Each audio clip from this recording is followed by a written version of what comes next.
Hey everyone, welcome to Crochet Therapy. My name is Barbara and I'm your host for this episode number 1 of Absolute Beginner Crochet. If you have never held a crochet hook or held yarn in your hand, not to worry, because I will walk you through step by step right from the beginning. Now, in order to crochet, of course, you need some yarn. This is Red Heart Super Saver yarn. As you can see, it's a pretty green color. I love this color. But as you can see, it is a heavier weight yarn. It is actually a size 4 medium weight yarn, which is easier to learn how to crochet with because it's thicker, it's easier to grip, it's easier to see the stitches than using a lighter weight yarn. This Red Heart yarn also seems to stay together a little better. It doesn't fray like some of the natural wools do. So for a first time crochet, this is a great yarn. I got this yarn at Walmart. It was not expensive, and it's just something that I recommend for first time crocheters. As you can see, it does give you some helpful information. This is a size 4 medium. It also gives you guidance as far as what size hook to use. This is telling us that the ideal hook is a 5.5 millimeter size I9 hook. And that's great to know. That is the ideal hook for this particular yarn. I am, however, going to use a size K 6.5 millimeter hook for our demonstration purposes, simply because this is a larger hook and it will make larger stitches, which will be easier to see in the video. I want to make this as easy as possible so that you can see everything that's going on and so that you can be successful very quickly. First thing that we're going to do is we're going to hold our yarn. This yarn has a tail end, which is this end right here, and then it has the working yarn.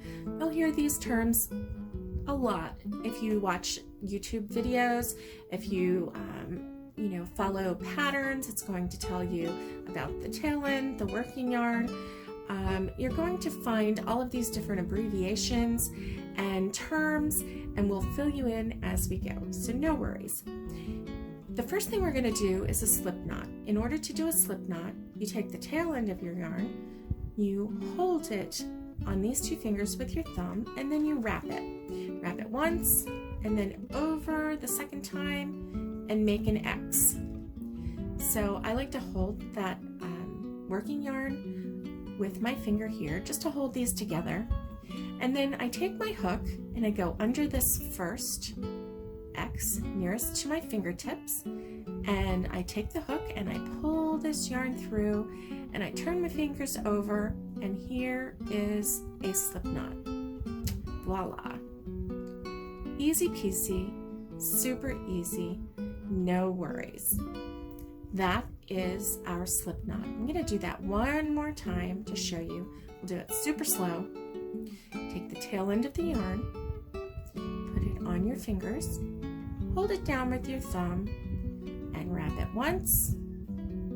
And then as you come around and wrap it twice, make an X, hold it with your other finger, loop under the first, and hook the second, and then let go with your fingers. And here, this is what it looks like before it's tightened up. And then you just give it a tug, and you have a slip knot. The next thing you want to do is actually learn how to hold the hook. I like to hold the hook in what is called a knife position. So I hold it like this. And this, to me, first of all, it doesn't hurt my wrist like some of the other methods of holding the hook, but it gives me a lot of control over the hook. The other thing is, how do you hold your yarn? Well, I take my working yarn and I put it between my first and second finger, and I wrap my fingers down over that yarn, and I keep my pointer finger pointed. because that is going to help me control the yarn. And I take my middle finger and my thumb and I hold my work, the work itself. So right now I'm holding the tail end of the yarn because I don't have anything worked up yet. But I'm going to hold that, and then we're going to do a chain. The chain is the foundation of any project that you're going to do. What we're going to do is yarn over, and in order to do that, we take our hook and we wrap the yarn over the hook, and then do you see how that hook is facing down? Then we pull the yarn through the loop. We wrap the yarn and we pull through the loop. This is called yarn over, and pull through the loop. And that will happen. No worries. Put your hook right back onto that loop. Yarn over and pull through the loop. Yarn over, pull through the loop. As you go along, you're going to want to move your fingers up closer to your hook so that you can have more control. You don't want to hold it way down here and then you're holding it up there and you're trying to hold all of the tension and the tension is going away. You want to have a little bit of control over your yarn. I tend to hold my yarn and create a tension between these two fingers. I've been crocheting so long that this is all muscle memory for me. So I don't even have to think about doing this, it just comes natural. And this will happen for you as well. So be patient with yourself. Yarn over, pull through the loop, yarn over, pull through the loop, yarn over, pull through the loop, yarn over, pull through the loop. Now, do you see that chain? The chain has a series of V's. And as we crochet, our work at the top will have a series of V's. We want to pay attention to those because that's how we count how many stitches we have. So the more you get familiar with your chain, the better off you'll be. Let's do some more chain. We're going to hold our working crochet, hold our working yarn with our fingers. We're going to yarn over, turn our hook to face the bottom, and pull through that loop. Yarn over and pull through that loop. What would happen if I didn't turn the loop? It's not going to want to come through. Because remember that V that we talked about? The V that I showed you? By turning this hook to the bottom, it easily slips through that V of the chain, and it makes it easier to crochet. So some people will spin it. I tend to wrap like this.